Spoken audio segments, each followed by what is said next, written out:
Hello and welcome everyone to the Reading Club, and in today's episode we will continue covering Presolve Reductions in mixed integer programming. This was the paper written by Gurobi developers, and that basically is a kind of an overview of all the Presolve rules, all the at least important Presolve rules in the Gurobi. Okay, so in the previous parts, what all things we have covered. So we have covered Presolve Reductions that consider one constraint at a time, one variable at a time, and multiple constraints at a time, right? All of this we covered in the previous parts. Links will be in the description if you haven't watched it. And in today's video we will cover Presolve reductions that look at multiple variables at a time. Okay, so this is what today's video will be about. So let's get started. Okay, so in the paper there are a lot of Presolve reductions that look at multiple variables at a time, but not all of them are turned on by default. So we will first focus on the Presolve rules that are actually effective and they are actually being used inside Gurobi. They are basically turned on by default. So first one for that is parallel columns. Parallel columns. Okay, so what is this basically? So first of all we have two columns, a dot j. So this is how we represent columns, and a dot k. So dot is basically for the row. It says that all rows, the kth column. This is all the rows with jth column, and the relation between these two is something like this: ak is equals to lambda times aj. Okay, so this is what we have, and we also have similar relation in objective, right? So ck is equals to lambda times cj. Okay, so these are basically parallel columns, and depending on some type requirements, we can, if we detect this kind of parallel columns, then we can actually merge these two columns into a single column.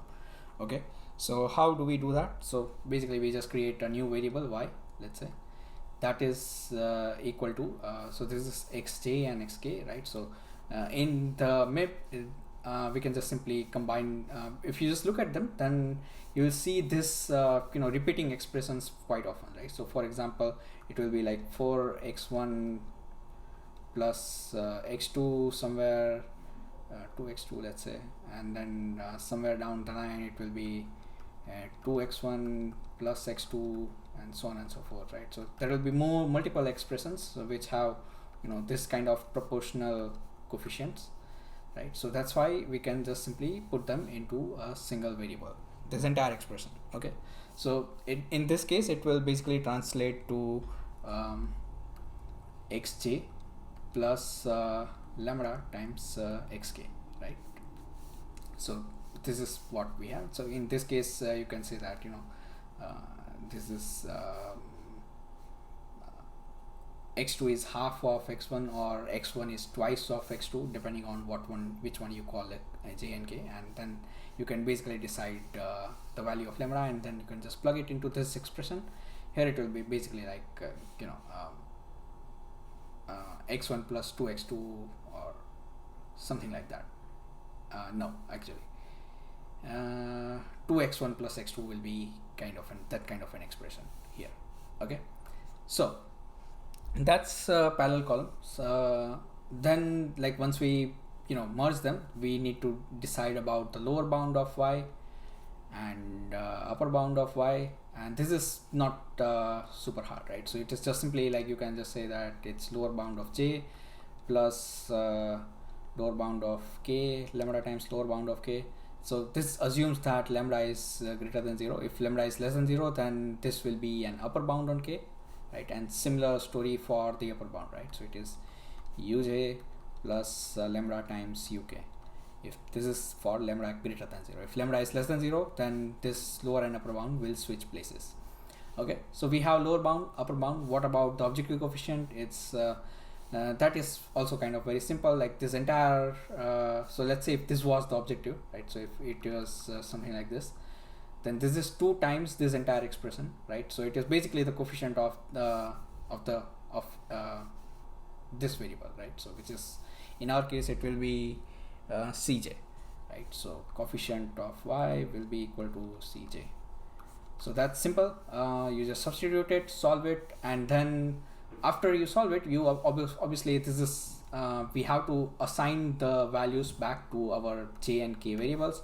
So let's say variable y reached value 5 in the optimal solution, then we have to distribute this value 5 between xj and xk in such a way that their lower bound and upper bound are kind of satisfied. Okay, so xj should take the value between its lower and upper bound, and xk should take the value between its lower and upper bound, and it is always possible, right? So they haven't really mentioned how exactly they split the value, what exactly algorithm they use, but like in the worst case, it is not super hard. Like you can always solve this linear program, right? So this subject to xj between lower and upper bound of j and xk between lower and upper bound of k, right? So once you solve this simple one equation linear program, then you obviously get the result. Of course, you probably don't even need to solve that linear program. There might be some smarter ways of distributing this value, right? So just try the lower bound and then figure out the value of xk or something like that. Okay, so this is when everything is continuous, right? So all variables are continuous. And let's try to generalize for integer variables. Okay, so integer variables, if one of them is integer variable or both of them are integer variables, things start to get a little complicated. So let's first focus on j being integer. Okay, so j is integer and k is not integer. Okay, so what do we do about this? So I think the entire process remains the same. The only thing that you need to check is this part, lambda times uk minus lk, right? So the bounds of the continuous variables, right, should at least cover the length of 1, right? So that's why if y will be again like our continuous variable if one of them is continuous, other one is integer. So that if this does not happen, then sometimes we will have problems with distributing the value back, right? So this part of value distribution at the end is kind of done in the post-processing step, right? And if this does not happen, then for some values of y, we will not have any value which will satisfy all of this constraint, bound constraints and integrality constraints. Okay, so this is kind of necessary that the continuous variable along with its scale should cover at least the length of 1, so that whatever is, so basically the continuous variable should get that remaining fractional part of the y which is not taken by the integer variable. And yeah, so that's why this needs to happen. And what about the other case where k is integer, j is not integer? Then we can always swap them, right? So the lambda, we didn't put any restriction on lambda, so we can always swap them. Okay, so with that we covered like both variables continuous, one variable integer, and now let's cover both of them are integer. Okay, so we covered this one. Now we focus on this one where j and k, both of them are integer. And for that, the idea is very simple, that we don't even have to check all of this. We just check, so in this case, y will be our integer value, integer variable. Okay, and all the values in this domain, ly to uy, right? So we have to just check that that all of them are actually we can basically split them into these two variables back, right? So the easiest way is that take all the values for xj between this and this interval, take all the values of xj between this and this interval, and try all combinations and see if that entire all sets of this combination, all possible values for this expression, is all the values between ly and uy. Okay, there are basically no holes, there are no missing values, right? So if this covers 1 2 3 5 7 9, then this has holes, right? So this is missing 4, 6, 8, all those values are missing, and that's why this is not good. So this is particularly, nothing will be missing if lambda mod of lambda is equal to 1, but it might be true even for mod of certain lambdas which are integer and that are different from 1. Okay, so that's what all we have to check, is that this domain is completely covered, and if it is covered, then we can simply merge it this way, solve the our reduced integer program, and come back to this equation in the post-processing step, and then assign the values back, right? So in this case, in the worst case, we will have to solve an integer program, but it's a trivial integer program, right? So it's just one equation, and we might not even have to solve the integer program, right? So there might be some clever ways of assigning the values back to xj and xk. Right, so this is about what to do after we detect parallel columns. Now about how to detect parallel columns. It's pretty much same as the way we detect parallel rows. Okay, the code, they said in the paper that it's exactly the same. They hash this variables, like their signatures and everything. That there is basically a 2-level hashing function in which they basically check out what all non-zeros are there, and what are the magnitudes of those non-zeros, and depending on that there are hashes created, and there are bins for different hashes in which there are multiple columns falling into same bins, and only these columns need to be compared against each other, and they also don't compare all columns with every other column, they just compare them lexicographically, right? So that's pretty much same as what we discussed in the parallel rows part. Okay, so the effect is not super large, but it is kind of significant for compared to these other Presolve rules that consider multiple columns at a time, and it was 4% speed up in greater or equal to 10-second problems, right? So this is the interesting enough problems, and in which they got about 4% improvement, right? Yeah, so that's parallel columns. Okay, so the next interesting Presolve rule is called dominated columns. Dominated columns. Okay, so what is this? Let's see. So we are going to describe this thing, right? So we can say that column xj, right?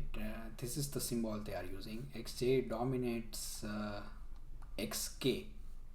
Right, so what does that mean? It basically means that it is always beneficial to increase the value of xj over xk, right? So if we have a choice between increasing a value of xj and xk, then we should always prefer xj. So when can this happen, right? So let's first of all talk about the structure of our mixed integer program, right? So we have minimizing cx and ax. This time we will talk about this particular type of form, right? So ax is less than equal to b, and x is between our bounds, right? So these are all vectors and matrices for now, right? So we have all less than equal to constraints, and we have our minimization objective, right? So for this to happen, what do we need for what kind of condition we need in the objective? It's kind of simple. It's that cj should be less than equal to ck, right? That way, like the coefficient of jth variable is smaller, so if we increase it, it's going to increase the objectives a little less compared to increasing xk, right? So that's the desired one, right? So because we are minimizing the objective, so that's the first condition. The second condition is on the constraints. Okay, so every single constraint, all of this should have this property, is this aij should be less than equal to aik. Okay, so if this happens, then first of all, we can always increase. So increasing xj would contribute less to increasing the left hand side, which makes it like, feasibility part wise it's good. Whereas if we increase xk, then it will increase the left hand side more, and we will probably break the feasibility before compared to if we increase the xj.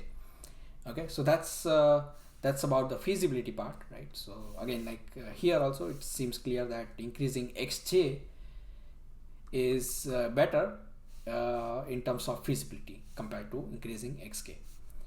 Okay, and this has to happen in all constraints, right? So for all constraints, this set of all constraints. Okay, and the third and the last constraint is about the type of variable, integrality of this variable. So in this case, either j should not be an integer variable for this domination to happen, or k should be integer. If j is integer, then k also has to be an integer variable for this kind of domination to make sense. Okay, so that's where we are now. So if all of these conditions are met, then it is obviously clear that increasing xj is always better than increasing xk. Then can we actually fix one of these variables to their upper or lower bound? So that actually depends. So this is for detecting the dominated columns, and when can we take actions about this dominated columns or dominating columns.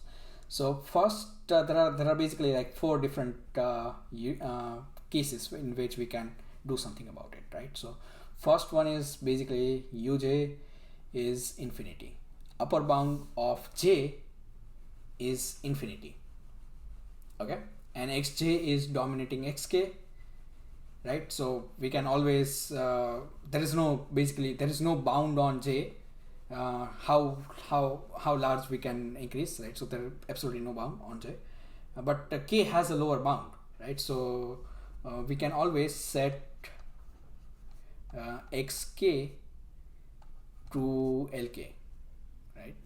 Let's use equality, xk equal to lk, right?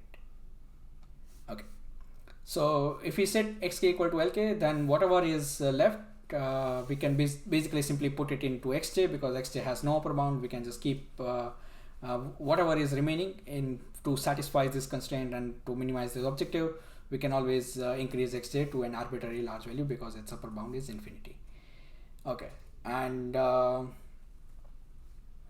yeah, so that's one part.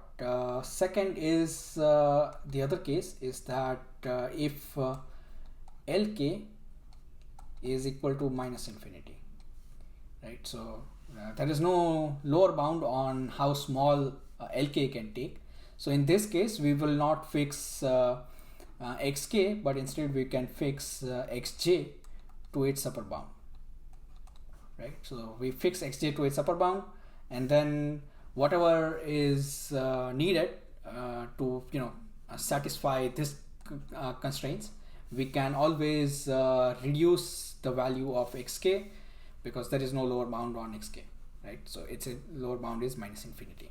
So this is basically the main idea, right? So, and then we can basically detect dominating relations in other ways also, right? So xj here we talked about is dominating xk, but it can also dominate minus of xk, right? In this case is this is kind of roughly similar ideas, but if this is the case and we are in this criteria, in that case we can set xk to its upper bound, that is uk. And if we are in this case with this kind of a relationship, in this case we can set xj to its lower bound. Okay, so this is kind of trivial technical details, but it's kind of the same idea that we just discussed. Okay, so this is what to do after what is dominated columns, how to do after we detect it. So now let's discuss how do we detect dominated columns, right? So first of all, the easiest trivial thing is that we just simply compare variables pairwise, right? So but then there are too many pairs, so we don't want to compare all possible pairs. But notice this part that most of the conditions, right, require infinite bound on at least one variable, right?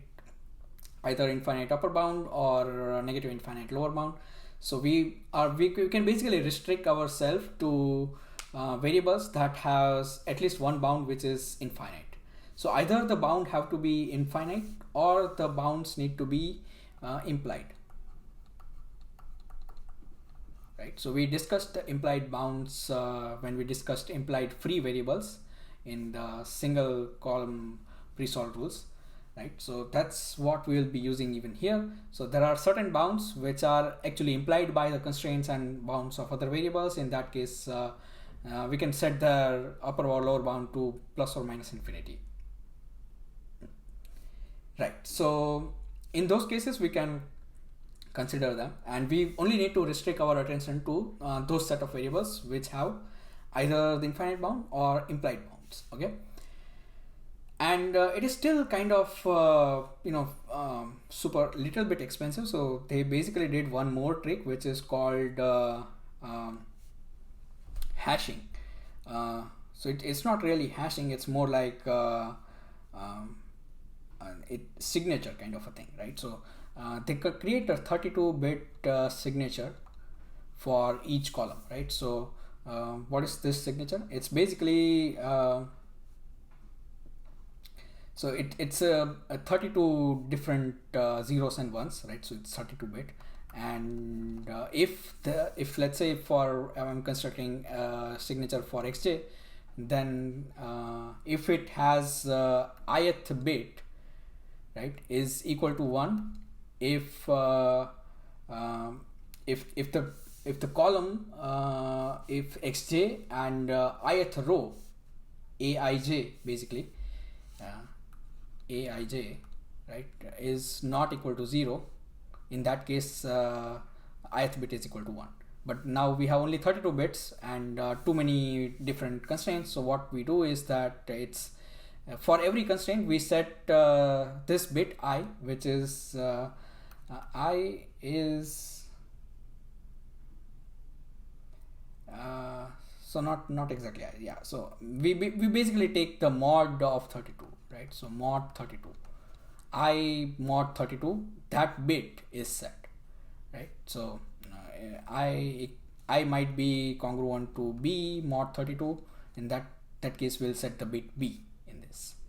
Okay, so we have this kind of signature for every variable, and then this is what we use to first compare if there are compatible, if there can be any possible dominations based on these signatures, right? So first of all we take we take one variable, right, which has first of all some infinite bounds. Okay, and then we find a shortest row, right, the rows in which has the lowest number of non-zeros, and we want this condition to happen, right? So j can be equal to 0, but k must be if k is equal to 0, then j has to be equal to 0, right? So that's the case. So wherever j is not equal to 0, right, so k also has to be not equal to 0, the coefficient of k. So that's the point, and that's why we detect the smallest row. That way we'll have fewest variables to consider, right? So smallest row, if it has only 3 non-zeros, then that particular column has only 3 possible candidates to consider. So that's why we consider the smaller rows first, and we use this kind of a signature first. Like, so if the signature does not allow domination, right? So if there is something that is set in certain bit which is set in xk but it is not set in xj, then it is kind of fine, but the other way around is not fine. Okay, so if something is set in j but something is not set in k by this in this signature itself, then we don't really have to compare that pair. But otherwise we'll have to compare if the signature check is passed, then we'll have to compare all these 3 conditions. Okay, so yeah, that's dominated columns, and it didn't really make a big improvement. It only affected, it only gained like 1% in this overall speed up. On the affected models, it it basically caused a 3% of speed up in terms of runtime, but otherwise it's not a very big speed up for this pre-solve rule. Okay, so what all things we considered in this video was first was parallel columns, and the second one was dominated columns, right? So this two things we considered. There are two other pre-solve rules that we did not consider, right? So the first one was an extension of dual fixing. Okay, so this is something that we did not consider, and it's basically so we basically saw dual fixing in the one of the previous parts. This was a small extension of it, but the problem is that it is kind of interesting to consider, but the issue is that it is not very applicable in terms of model, right? So it is not really getting a lot of speed up, and by default it is disabled in parameters. Okay, and the second one also, it's kind of fixing redundant penalty variables. So this also does not appear very frequently. It's not very applicable. It does have some effect, but it is not very effective. And overall, the speed up is kind of in the paper they say that it is not. It is very easy to have this kind of speed ups just by sometimes by just variability. Okay, so performance variability.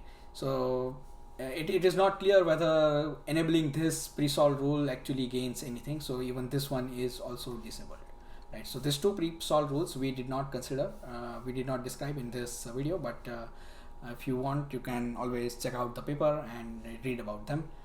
So that's pretty much all about pre-solve reductions that consider multiple variables at the same time.